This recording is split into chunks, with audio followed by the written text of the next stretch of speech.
All right. Well, we've only got 5 folks on the line right now, but I guess we'll just get started. Hey, everybody. Eli Beckman here. I'm the mayor. We've also got our town manager, Todd Cusimano, RJ Suko, our director of public works, and Rebecca Vaughn, our assistant town manager and town clerk, is also on the line.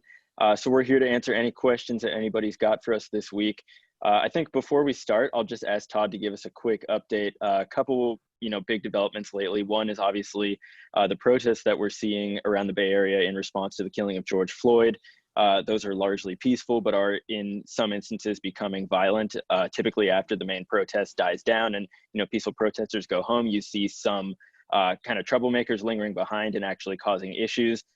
Generally, it's not a political thing for them. This is just, it's something that they do when they spy an opportunity. And we've seen this during other times of civil unrest, in previous years. It's unfortunate, but it's a reality of our society.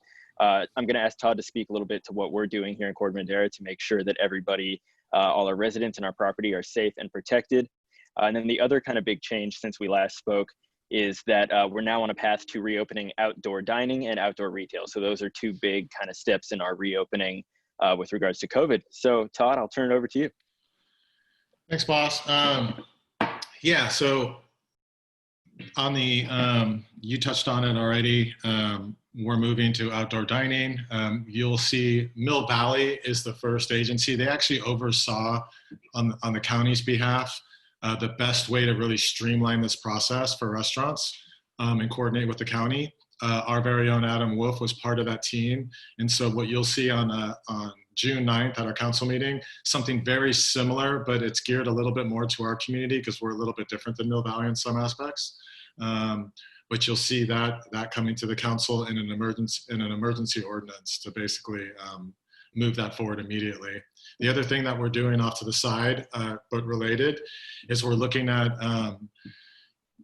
opening outdoor dining at Mankey Park, and so doing that as well. And so that's coming pretty quickly now. We're working with the business owners up that surround Mankey Park now to try to facilitate that, form a sense of community in a safe manner, but also support our business communities. The manager group is also working really closely with the county health officials and Dr. Willis specifically. And one of the things that we've been talking to Dr. Willis about is how can we help you in the next evolution of decision-making? And so what we would hate to see as a county, we would hate to see restrictions lifted, but our county is not prepared to take the next evolution of decision-making and move forward because we don't have the right information. And so as long as the data is supportive of that with the COVID cases, we're working closely with the county health officials to make sure that doesn't happen, because every day matters, both mentally, psychologically, and also fiscally. So that's moving forward. One of the things that we'll be seeing moving forward will be retail. Indoor retail, something similar to how we see at Target and Safeway and CVS. Similar protocols are being developed right now. If the numbers continue the way they are, we hope, again, it's a moving target, but conversations are going to get really intense, mid-June, for really looking at potentially reopening that. So that's a big, big step for us. But again, there's a lot of moving parts to that decision making. The second one is, and the mayor touched on it, it's what's going on right now, in our nation and really locally within the Bay Area. And I want to go backwards for a second, because just as one of many of your leaders, I feel like I have a little bit of history over the last 2 decades in policing and government.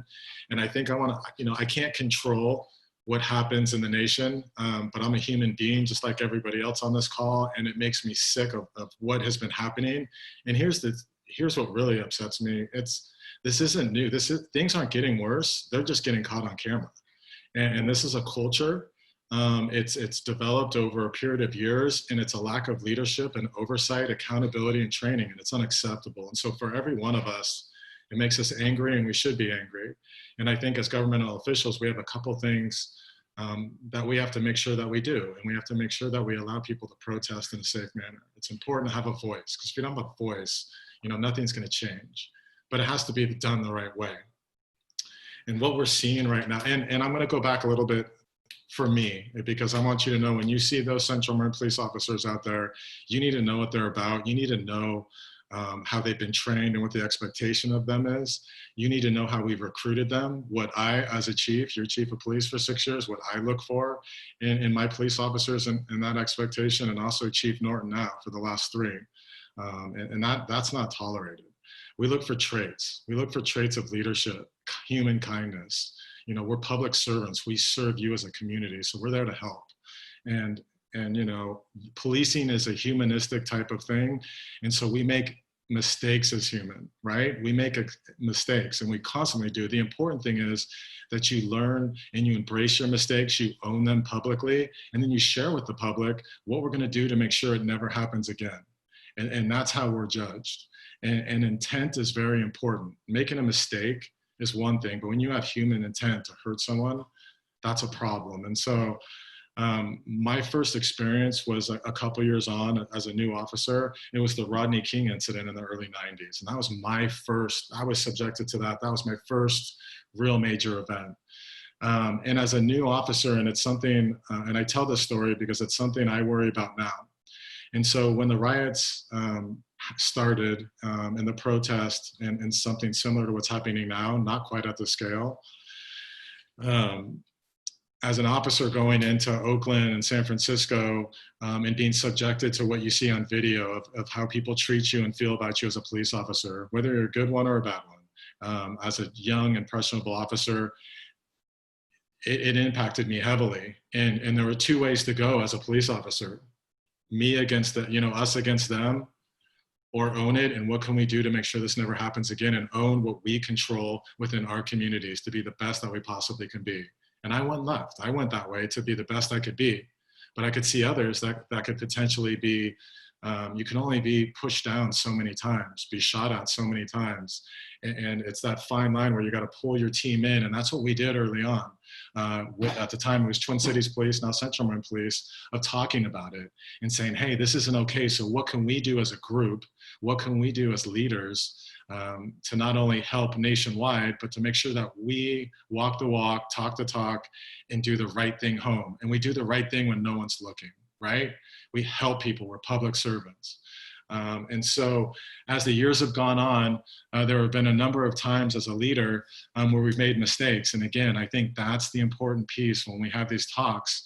No one's perfect, but it's important to share that conversation. And I've gained a lot of respect. We had a Central Marin Police Authority received an award a few years ago. It was one of my proudest. You know, I was proud of that award. It was from the ACLU, and it was based on policing and our practices and the humanistic approach that we take. And so that matters. And that's what our police force is about. Not perfect, you know, and what I worry about right now is our officers are going across over the bridge, and they're being subjected to a lot of things. And I'm going to talk to you about a couple of them, but they're pretty bad. And they've gone under really extreme conditions. They've acted and responded the way we expect them to respond. But, you know, there's human nature, and there's a psychological effect that this impact also has on our officers. They're just as angry as all of us. But they're also subjected as being the bad people now. And so I think I challenge everyone on this call and in our community to hold our officers to the highest standards, but to also understand that they're human beings and what they're trying to accomplish and what they're trying to do. And I worry about that. And so I see conversations internally going on and within our community with them of our expectation we have, but also to make sure that they take that right path as they move forward. We have a lot of 20-somethings in our police force, very impressionable. We have to make sure that as leaders, they continue on the right path that they've been on, because they have amazing traits as people. And I just, you know, this is just really upsetting to me and as everyone else. As we move forward, again, I think in Marin County, we've had very peaceful protests. We have a couple planned coming up. One is today, it's in Sausalito in Marin City. And then we have a couple others planned potentially later in the week. One is being actually started by a 13-year-old, and it was moved from San Anselmo, and now it's potentially at Piper Park or Redwood High School. And so we're coordinating with the family on that just to make sure that it's a safe and peaceful event, but we also understand what comes with this.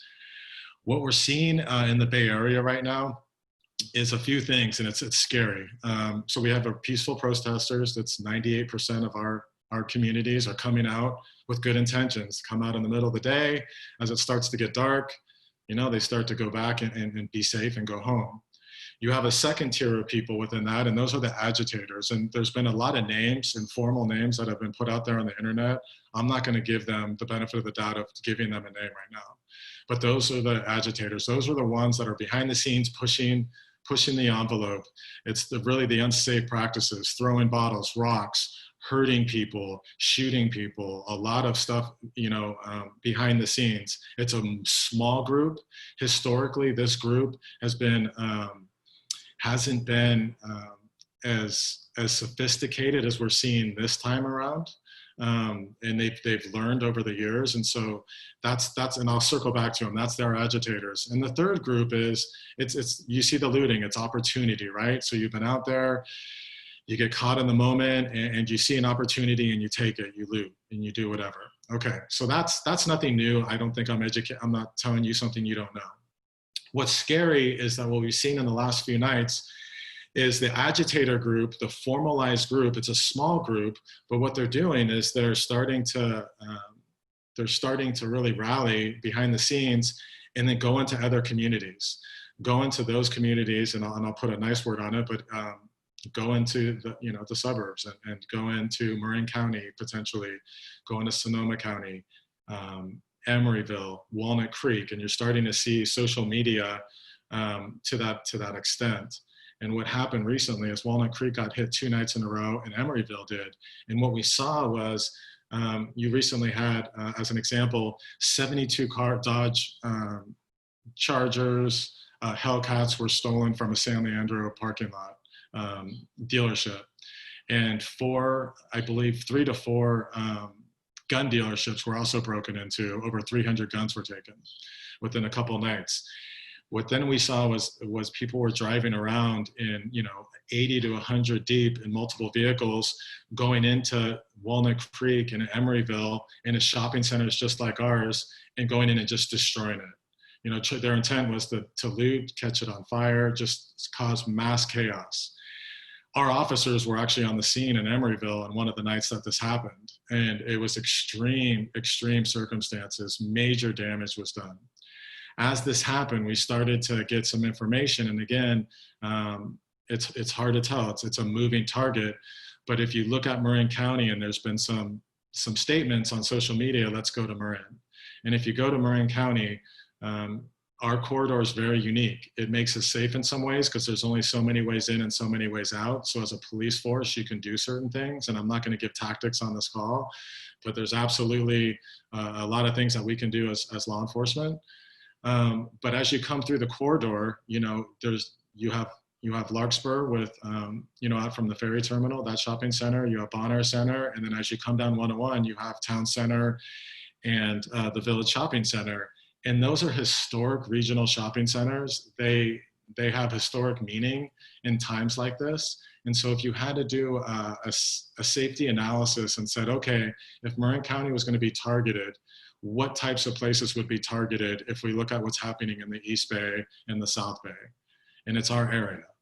We don't have exact intelligence that says this is going to happen and this date and this is how it's going to happen. We're following the information. There were some things put out on social media yesterday from one of our shopping centers, Bonner Shopping Center, and it had really specific information. And I'll tell you that 70% of that was embellished. I'm not really sure how, and so we've talked to management to correct that. But the core of that message is what I'm telling you now. There's some truth to what we're concerned about. And so we approached, as a town, in a city, and a Central Marin Police Authority, our shopping centers, and said, look, we think these 4 centers are targets, potential targets. In our current situation of the stay-at-home orders, let's shut down, let's be safe, let's still provide those essential services during the daytime, but let's control how we get in and out of the shopping centers. Let's beef up our security. Let's beef up our manpower for Central Marin Police Authority and our regional partners, and let's be smart, and let's continue to communicate. I put our code enforcement officer, Mike Moriarty, in charge of security for our town to coordinate with the shopping centers and security, as well as Central Marin Police Authority. He's available 24/7 for those leaders when they have questions or need anything. Our Public Works team, through RJ Suko, our Public Works Director, is also providing support with barricades or anything that we need. And so it's a moving target as we go. You know, it could be as quickly of, let's say you have a protest somewhere and let's say things went really bad. And let's say things started coming down from the south to the north. We would position ourselves with shutting down off-ramps, with positioning our people to make sure that our community is safe. Again, respecting the rights of all to protest, but if we have intelligence or we know someone is going to come into our community and cause harm, my job as your town manager, our mayor's job as the mayor, and our police force is to protect our people, and we will do that. But again, I started it off with my statement of how I really feel about this. This message should not be lost in what's happening right now, in some of the looting and what's happening. The core issue is what happened in Minnesota. And we need to fix that. And so we need to have a voice, but we need to be smart, and we need to be safe in how we do that. And so I'll stop there. There's a lot of moving parts again to this, and it'll ebb and flow.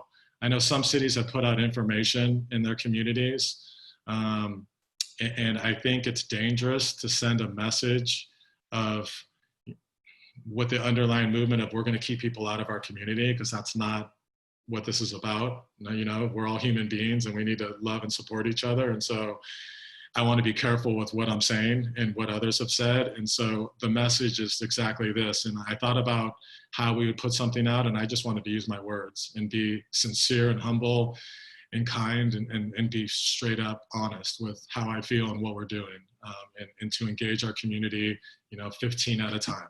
And so that's where we're at. This is a sad time. It's overwhelming in a lot of aspects for all of us. And, you know, I don't know what to say. So thanks, Mr. Mayor. Those were my comments, and I'm happy to answer any questions. Thank you, Todd. That was really helpful. You know, I think you hit it right on the head in both, you know, educating us about what steps the town is taking in order to keep us safe, but also speaking to, you know, the human dynamic that's underlying this whole thing. You know, public safety is, of course, our top priority as a town. All of your elected officials, that's what we, you know, eat and breathe, is public safety. But you know, I think, you know, you hit on the core issue here is what happened in Minneapolis, and it's obviously not just that, it's the broader pattern that this incident falls into. And so I think, you know, there's a lot of anger even in our own community, and that's right. You know, you see people protesting peacefully, they're right to do that. That's not just okay, that's good. But, you know, where we do draw the line is violence. And of course, I feel strongly that our community here in Corte Madera is not violent, and we reject violence. You know, and we will do everything we can to make sure that violence does not come to Corte Madera from other communities either. So thanks a lot for speaking to that. I see we've got some hands up here, so I'm going to go to Cheryl. I'm sure we're going to get a lot more questions, specifics about what we've just been talking about, but I'm going to unmute Cheryl here. Okay. Well, I thank you for addressing the situation that we have in this country and also locally. And I also want to say, Todd, I think you were chief when we had the incident at the Bank of America. And I think there was no, that didn't escalate. And I was really appreciative of that. So you gives me confidence as we go forward. And I haven't ever thanked you for that, but I do want to thank you. I had a very specific question that came up from a member of the Women's Club. She normally attends the Thursday luncheons that are offered to seniors at low cost. And she was wondering when those might begin again. And I assume they could be, the serving could be outdoors and they could do that. I know that's a county, it's supported through the county and grants, but do you have any idea when we might see that happen again? Thanks, Cheryl. Thanks for the comments too. You know, I don't know. I know we're getting close to being able to do some of that social distancing. Let me talk to Ashley, our Park and Rec Director, and I'll get an answer back to you directly, and then also we can update everybody on the call next week. I'll get an answer for you. Okay, thank you. Yeah. Thank you, Cheryl. Yeah, I think that's definitely a good idea, taking, prior things that were previously indoor services and moving them outdoor whenever it's possible. Of course, whenever we've got at-risk, demographics of residents in the equation, we want to play it as safe as possible. Right. We're not trying to gamble with anybody's safety here. But yeah, I think absolutely, if we can find a way forward on that, we'd love to take it. I also just wanted to say, you mentioned something that made me think. I wanted to also just thank Todd again for, his decades of service to Corte Madera as a police officer, as our police chief, and now as the town manager. And I just wanted to say that, after, the comments that you just gave us, I think it's really clear how and why you rose from being a police officer to being the chief of police and now our town manager. So thank you so much for your values and for your service. Thank you, boss. I appreciate it. Anything else from you, Cheryl? No, Okay. All right. Thanks a lot, Cheryl. All right. There's no other hands up right now, so we can, I'll just keep an eye on that. And also, we have RJ on the call now. I think, RJ, you want to give an update on some of the immediate projects going on right now and estimated times of maybe start times and completion? Yeah, absolutely. So right now, the dog park is underway at Town Park. We're probably a few weeks out from having that kind of a soft opening, if you will. Some things that may come later will be benches and some of the other amenities, but we're hoping to have that open, I'd say 3 or 4 weeks from now. Tamil Vista, one of our bigger projects, the Complete Streets project that'll go from Pfeiffer to Madera, is underway. You'll probably see some activity there this week, kind of some minor setup with kind of gearing up for some demo work and other things. But we're really trying to kind of motivate that contractor to get in there and get as much done as possible while kind of traffic volumes are low, so that hopefully, over the course of the project, the overall impact is less. And then obviously we're always considering the school schedule and all of that. So trying to prioritize, completing the parts that would impact that drop off and pick up, prior to the school year. Obviously we don't know exactly what that's going to look like, but either way, we're kind of planning for the worst case, which is kind of your normal, late August schedule.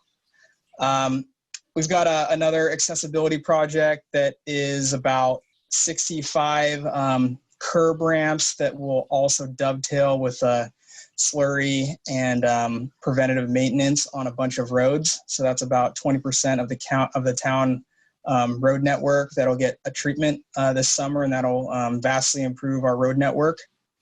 So we're looking forward to seeing that happen. And then as part of that project, there's also some opportunities and improvements to pedestrian facilities and improving crossings and that sort of thing. So a lot to look forward on those. Those are the ones underway, and then we've got plenty more coming with some sewer rehab projects and other specialty type jobs. So, but yeah, you're going to see a lot of workers on the road, and we're always here should there be any issues that come up, and we'll work through them with the community. So, Thanks, RJ. Yep. It's really helpful. Oh, Phyllis has her hand up. We'll go to Phyllis Galanis here. Unmute me. Okay. There you go. Hi. I hear all the projects that you are working on, RJ, and they sound like they're really going to help us. In light of all that, though, I again want to remind you about the park cleanup because of the weeds. We're doing a lot of fire abatement around here, around our own properties, and having those high grasses is counter to the fire abatement. Also, the plantings in the median strips, many of them are lantana, which is a fire-resistant plant, which is great. So get those weeds out of there and we can see the beauty again. And I don't know whether you, because you're really new to our community, know how important the beauty of those flowers are or is to people in Corte Madera and people who come through our town. Yes, I'm on the beautification committee, but even not in that role, I hear from a lot of people, how do you get your town so beautiful? And my answer has always been because we have such a great DPW. They work so hard to do this. And I hope Vernon is still with you because he is amazing at doing all of that. He knows all the flowers. He knows what you can put in. He knows what are fire resistant and low maintenance. And you've just been the envy of other towns, I got to tell you. So I'm hoping that you will keep that going in light of all of these civil engineering projects that you're doing too, that you move that forward on your list rather than, oh, we'll get to it. Appreciate it. Yeah, we, I want to say 2 weeks ago, started attacking the medians. I'm trying to get those back up to the standard you're used to. And then we also recently authorized kind of some additional resources to help us catch up from all the kind of backlog we experienced from COVID to kind of start attacking the fire mitigation areas. So, you know, like I said, it's been a challenge. We're juggling a lot of things, but we're definitely, it's on our list, and you're going to start seeing a lot more of that being addressed here in the next few weeks. I also saw something, RJ, in your communication in the last couple of days. It looks like Mankey Park as well, right? You guys are doing the normal work up there. The next. And I'm sure there's more areas, but the three kind of bigger ones that we've been discussing are Bayside Trail, Mankey Park, and then there's some areas in the kind of Madrono zone up there that are, you know, priority fire area mitigation areas that we're going to try to tackle here in the next few weeks. And I just want to thanks RJ and Phyllis and to everyone else. So we're absolutely, it's a priority, and we have some great, you just mentioned one of them, Vernon, great history for us of, you know, best practices and good ways to do things and how we've done things, you know, how we can do them better. And so we talk about that all the time as a group. And so RJ's definitely part of that. One of the things that is just really, this is just an unparalleled precedent time, but I talk about it all the time, but if you go back to the late 2000s, it's the worst economic downturn from a deficit standpoint and lack of cash that we ever sustained as a town. It was $2.5 million. Actually, it was more, but it took us to that. And it was in over a 5-year span. What we're seeing now is that $2.5 million is in a matter of 7 months. And so we had, the good news is, we talked about this last time, we have cash, right? We have $30 million in cash between the sanitary district and the town. And so what we're worried about is the deficit. That's multi-millions of dollars to offset that. But we also have, you know, deferred payments of sales tax for small business owners. And the governor's really, and the mayor may be able to speak to this better than I, but is really he's looking at deferring property taxes in December, which I think a lot of us will applaud, but you have to have cash as a town to offset that, because that's a third of our, you know, sales tax is a third and property tax is a third for us. And so you just took our two major revenue streams and it just went away. And so for us, it's really me, Phyllis, what I've asked RJ to do, because he's full steam ahead. I'm like, and he's really thoughtful about fiscal management, but I've asked him, hey, just slow it down a little bit. And that's what I did through COVID, because I'm like, let's just understand this fully, because every dollar does matter. But to your point, beautification is very important. We get it. And I think we're starting to get knowns now. So we're starting to feel comfortable. We're communicating that with the council's supporting it. We're asking staff then, especially Public Works, okay, let's go complete these items and let's get back where we were, and then talk about best practices moving forward. So that's just a little bit of background that I wanted to share with you. And I just want to applaud RJ. I actually saw, I think it was right after somebody brought up this same issue at our last weekly check-in. I saw like a day later, DPW out on the median on Paradise Drive starting to do some work there. So thank you guys, and just know that, you know, the residents do understand that public safety with regards to COVID and public safety with regards to fire come first. So thank you for, you know, prioritizing, and thank you for still doing what you can. I also want to just touch on what Todd mentioned, which is, as he said, you know, the governor is allowing residents and businesses opportunities to defer their tax payments, which is really great for residents and businesses who are, seeing their own personal finances turned upside down by COVID. But the kind of unintended collateral damage here is the cities and towns, because we're not getting the tax revenue that is normally collected by the state and given back to us to do everything we need to do.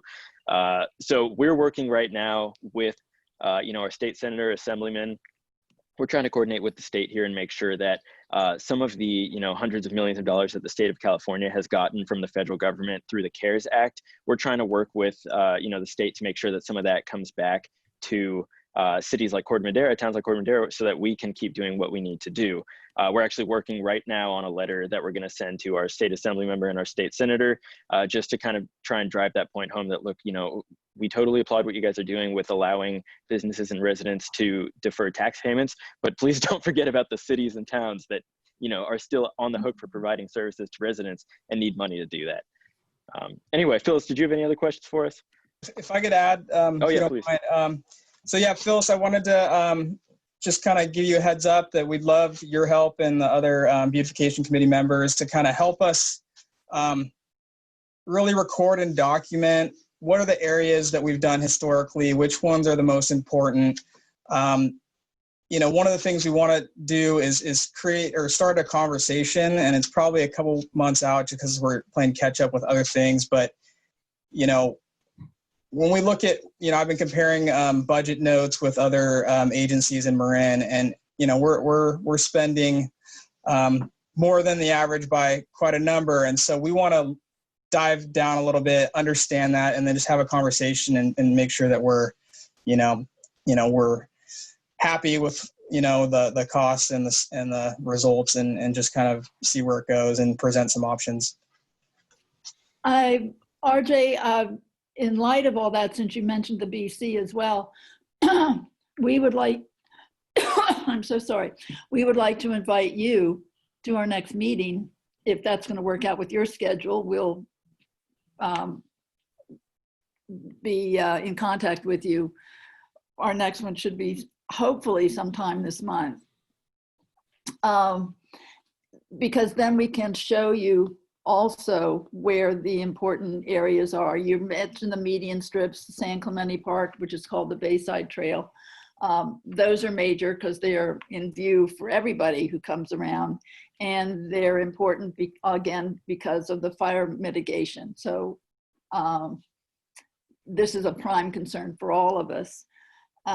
You provided the water for our baskets. We appreciate that. We spend close to $40,000 on the baskets. So it's not an insignificant amount that we contribute also to the town, and we would like to do more. So let us know what we can do to provide some funds that you might need in the short term. And I know that your budget is way bigger than ours, but what we can do to help, let us know. And we'll come up with the information for you also. So will you accept our invitation to come to a meeting? Yeah, absolutely. Definitely happy to start the conversation, and we'll definitely, with time, get to the bottom of it. So thank you. Okay, thank you, RJ. Appreciate that. Oh, Jamie, awesome. Thank you, guys. Jamie used to come to our meetings. Is he still available to do that? Yeah, I would likely include Jamie and possibly Vernon as well.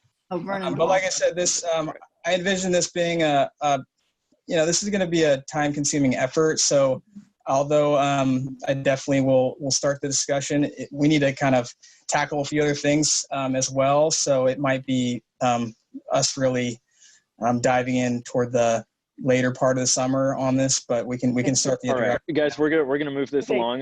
Let you guys coordinate this offline. All right, thanks so much, Phyllis. All right, Lucinda's got her hand up here, so we'll go to her next. Hey, Lucinda. Good morning. How are you? Good. How are you? Just fine. I apologize. I was a little bit late in coming to the meeting, so you may have already covered this, but have the stay-in-place orders been extended, and if so, for how long, or to when, or what are the new rules, if any? Sure. Todd, do you want to take that? Yeah, so the new rules were updated as of Monday, and so outdoor dining and specific, for families is being allowed, and so we're putting that into place now. There's also the ability for some outdoor retail, so retailers can bring their product outside, and so that's happening. We've begun to relieve some of our parking restrictions for some of the paths, specific to Ring Mountain. So we've relieved those parking restrictions along Paradise Drive. Ashley's on the call, so Ashley, if you want to jump in on the park and rec side, how we're handling that. But we're slowly, we've opened our benches. We're slowly starting to, as the weeks go on, hopefully the days go on, we'll be able to start to open some more of our facilities.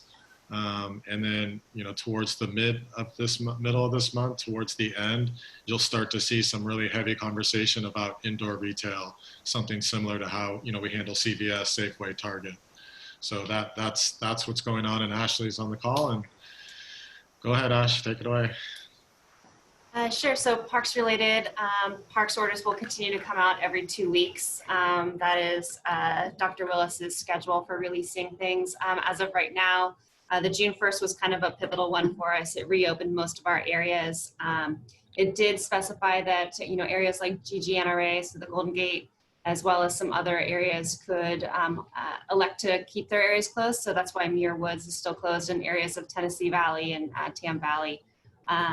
But we have our picnic areas still closed because those are high touch areas. That's consistent with the county. Our skate park is still too small to ensure social distancing, so it remains closed, as well as the basketball, and that's consistent with the protocols from other agencies. And right now we're just waiting to be able to open other areas. I'm working on the advisory boards to just try to push through some aquatics reopening, as well as considering the use of doubles play for tennis, and then that'll get more of our pickleball players back on, but we don't have a timeline to have that expectation yet. Thanks, Ashley. And then I think Cheryl's still on the call and she has her hand up, but Cheryl had a question about the meals put on by the county that we hosted, and do we see the potential of that coming back, maybe outside in a social distancing manner, over the summer? Do you see that on the horizon, or is that just? I do, actually. They reached out. Brian's been following up with the county weekly to find out what that's going to be looking like and when we can do that. And I think that he's established an idea to do a bag lunch type situation where I believe it would be either minimal contact from our staff, but we're still working on what that engagement process would be so that we can share that information. Great, thank you. As always, you're on it. Thanks. Thanks, Ashley. Lucinda, anything else we can help you with right now? Well, I just wanted to take a minute to thank our town leaders for the information that you're sharing with us. I wish more people could be on the call like right now, because I think that the communication is a huge issue, and to realize what you all are doing on our behalf as citizens. Is there anything that we as citizens can do to help the police, to help with what's going on? I mean, I want to recognize people's right to protest, but I totally abhor the looting. And I just, it's unfortunate, Todd, you separated out the three groups, I think, very well. It's just a real shame that these people are taking on and diverting people's interest in mind and turning it to anger. Yeah. And it's scary. It's personally, physically scary, because you don't want to leave your house, and yet you don't know if you're going to be safe in your house. So I just wanted to thank you all and all the leaders and especially the police for what they do for us day in and day out. And I pray that all are kept safe. Thank you.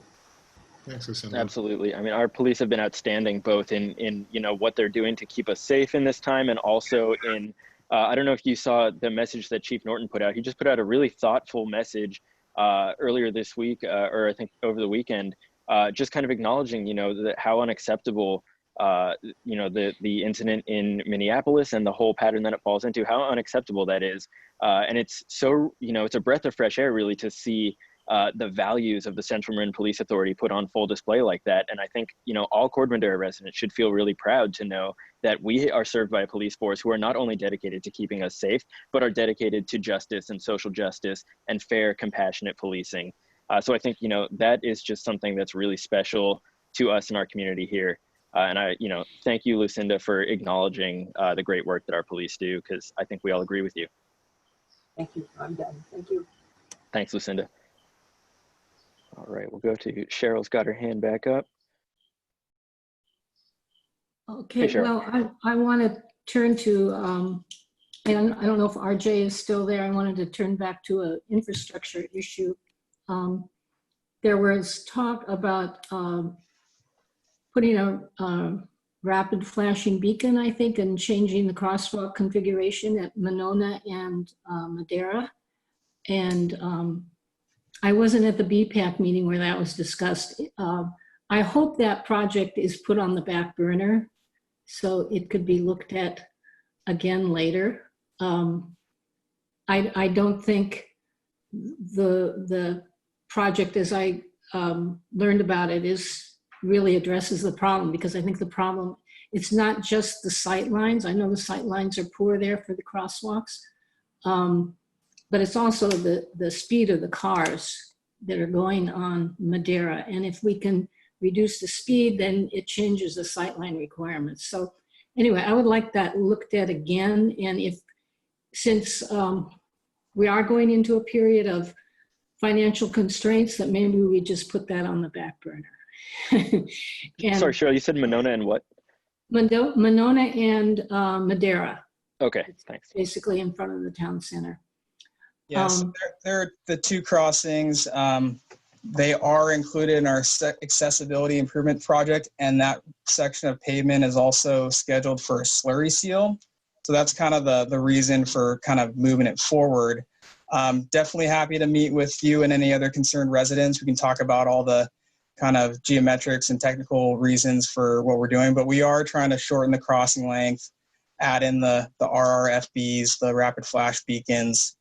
We also have an opportunity to consider buffered class 2s on that section of road. So there's a lot of improvements that could be made for a low cost. And yeah, definitely happy to discuss it in more detail with you and others. And we'll definitely bring it back to BPAC very shortly. Okay, I would welcome that, RJ. And secondly, I'm wondering, right now, I don't think the town probably has the bandwidth, or your Public Works doesn't have the bandwidth, but in the future, I'd hope you'd consider making temporary changes that don't cost much as kind of trial and error, so people get an idea of what a change might be like.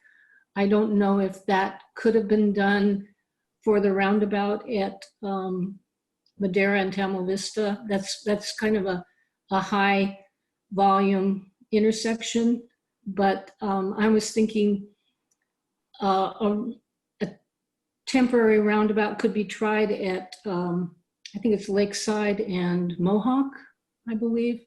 That's a vast, wide intersection. The crossing distances are really large. Cars go through there very quickly. There's no stop signs. And I think that some safety improvements could be considered there. And I would just hope that the town would consider some temporary things that can get people used to the idea of what a new configuration might be like. As well as, yeah. I think that's generally part of our toolbox. You'll remember that, you know, Public Works did this when they redid, you know, Sanford. Before they redid that intersection, they put up, you know, kind of like a temporary, you know, simulation, if you will, of the changes that were coming. And I think it was really helpful both for residents to get used to the new traffic pattern and for us to see that, oh, wow, you know, this actually works. It reduces congestion and it's not causing any sort of crazy delays or accidents or anything. I'll let RJ speak to that more. He's the expert, but. Yeah, we're actually open to it. You know, a lot of roundabouts increase the size of roadway needed, so that can, you know, be cost prohibitive. But as far as, you know, you mentioned Lakeside and Mohawk, you know, I think that's one we're open to looking at. You're not the first person to bring it up, and maybe there's something we can do in the interim that improves it or does some sort of a trial. But that intersection could be a potential safe routes project. Likewise, the whole area of Madera Gardens is going to kind of be reviewed for potential paving candidates in the near future. And so as part of the paving, we would look at, you know, other PED safety improvements. So it's not, you know, a year out, or maybe it's even more than 2, but it's in the kind of 3 to 5 year range. We're going to take a hard look at Madera Gardens and see, you know, the needs for that infrastructure.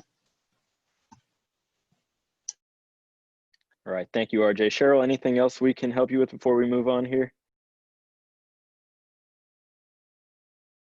Oh, it looks like she has ended her speaking. Okay, we'll move on to Jonna then.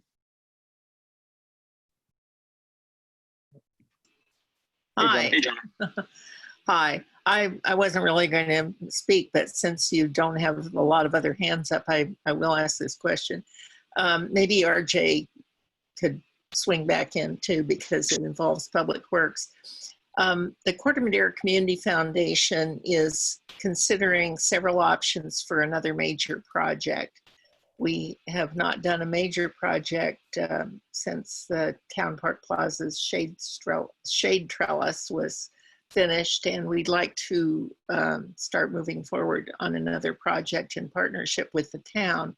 And one of the ones that a lot of people ask us about and that we've talked about in the past has been the Paths, Steps, and Trails project that Bob Bundy is very much interested in having us consider. And I'm wondering if a few years ago, when this was a hot issue, before you came, RJ, but you know, within the last 3 or 4 years, the town did, I think, some preliminary investigations about the cost involved in correcting some of the big chunks of stone or concrete that make the use of the Tainter steps dangerous at this point. And I'm wondering if you have any idea about the magnitude of the cost of making those repairs, especially the bottom of the Tainter steps along Chapman by the triangle where the old train station used to be.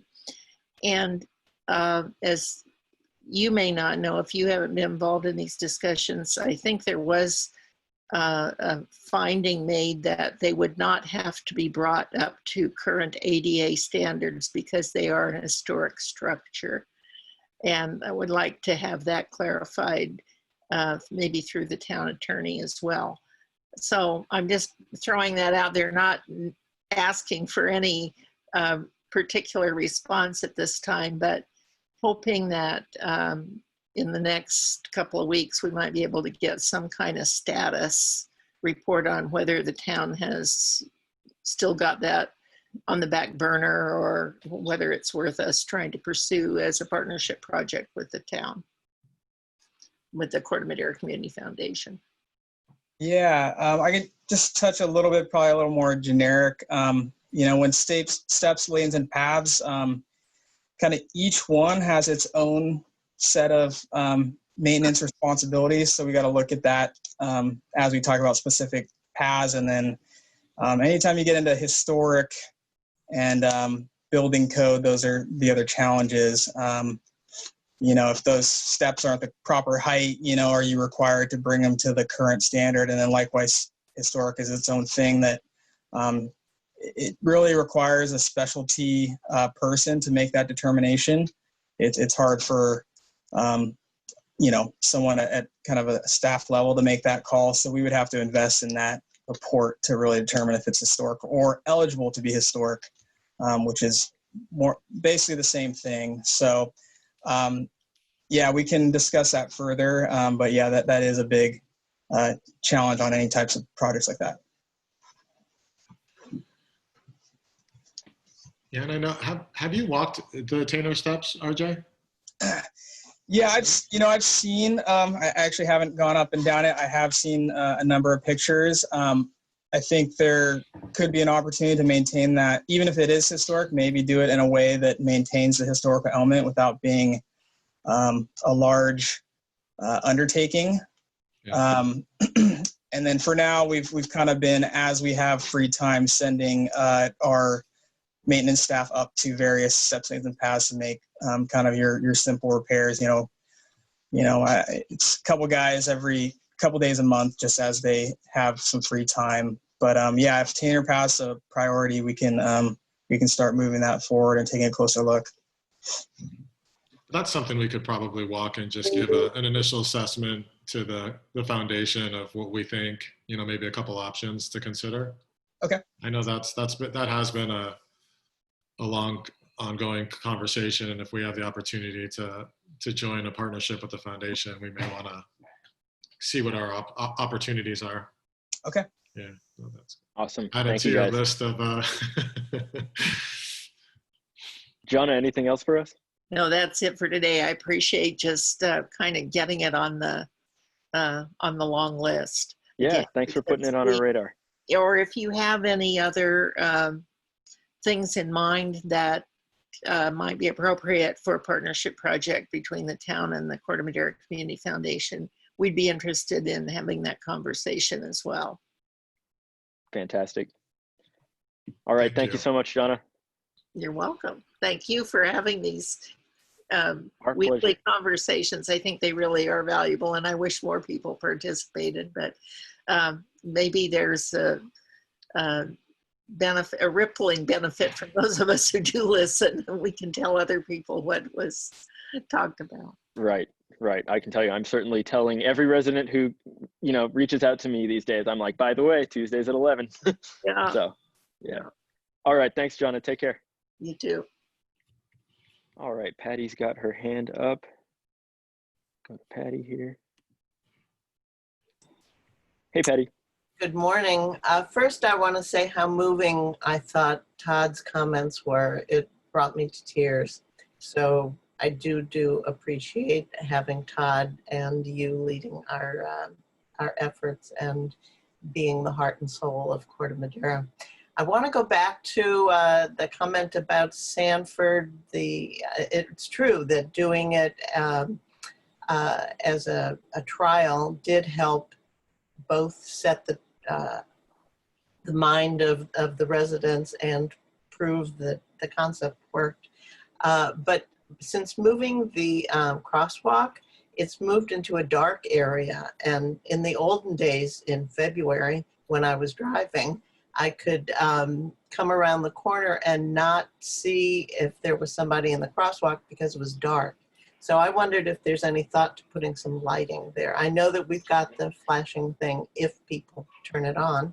I wish it was passive, but oh well. So that was my question about Sanford, is can we make sure that the people that are crossing in the new crosswalk aren't run down? And then I'm very excited about the European siren. I remember hearing about that after the fires, and I said, why can't we do that as an emergency evacuation thing? And my dream has come true. So I'm very happy that we're getting the new sirens on the police cars. That's wonderful. And which leads me to disaster preparedness. Are we thinking we're going to do, if there's another PSPS, making the rec center available somehow physically distanced or whatever, both in terms of recharging your devices and cooling? So those are my comments. And thank you so much for doing these. I think they're very valuable to have it every week. Thank you. So yeah, we were excited that the police chief and CMPA moved forward with they call it the high-low, kind of siren, and that allows us now to send, alerts up into the hillsides with really good success. And so that's a nice step forward as we continue to evaluate, our siren system and how we communicate with the community. RJ and Ashley can jump in too, but yes, that's our intent, to use our facilities similar to how we handled this last round, to be more, to really have our resources and ready to jump on it, and to streamline our processes. So that's going on right now. I'm having Marla Orth, who is our community resilience official, coordinate with Ashley and evaluate our supplies. Ashley wasn't here for that round, but many of us were, and so Marla and the team are just gonna share our thoughts with Ashley and just make sure that we have the resources in place and updated at the community center. So that will be our intent, yes. Hopefully we don't have as many this year, but we will be prepared. Yes. And Sanford? Yeah, just one note on Sanford, and you kind of beat me to the punch. Yeah, we did put the flashing beacon up there, and I want to say that was April. So, curious to monitor that, and hopefully that was, that was kind of a solution that we thought would, address the issue, but we can definitely monitor it further for, lighting and how well visibility is for, people crossing there. Well, once we get the whole sidewalk on Casa Buena and the lighting, then it's all going to fall into place. So not a problem. All right, thank you guys. We've got like 1 minute left. Barbara Solomon just put her hand up and hasn't had a chance to talk yet. So Patty, if there's nothing else that you want to say, I'm going to go to Barbara. Thank you, everybody. All right, Thanks, thank you, Patty. All right, we'll go to Barbara here. I just Hey, Barbara. unmuted. Sorry. Yeah, I just tuned in late and I don't have any questions. I just want to say thank you to the three of you. I think this is a wonderful forum that you're participating in. I really appreciate your community spirit, Todd, Eli, and RJ. So thank you. Keep it up. It is valuable. I'm going to tell everybody I know about these Zoom meetings. Have more people participate. Thanks. Please do. Okay. Thanks, Barbara. Needed Thanks, that. Barbara. And then, okay, we're about out of time here, and I know Todd and I both have a meeting right after this. But Susie Beatty also just put her hand up and hasn't had a chance to talk yet, so I'm going to go to her real fast, and then we're going to have to wrap up here.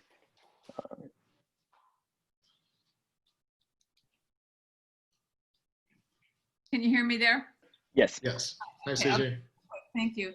Well, so in regard to the PG&E shutdowns and stuff, I know it's a week away, but I want to remind everybody that on June 10th, there's a PG&E webinar at 5:30. And then and that's PG&E's putting that on. And then following that, the NRG's doing timely topics to follow up with that very meeting that is more specific to Corte Madera. And I believe Todd's coming to that, and that's on the 17th. At 7 in the evening. I believe that's correct. So look for that for more information on that in that area. And Todd, I just can't thank you enough for your words. And we're all in this together, and we're with you. That's all I can say.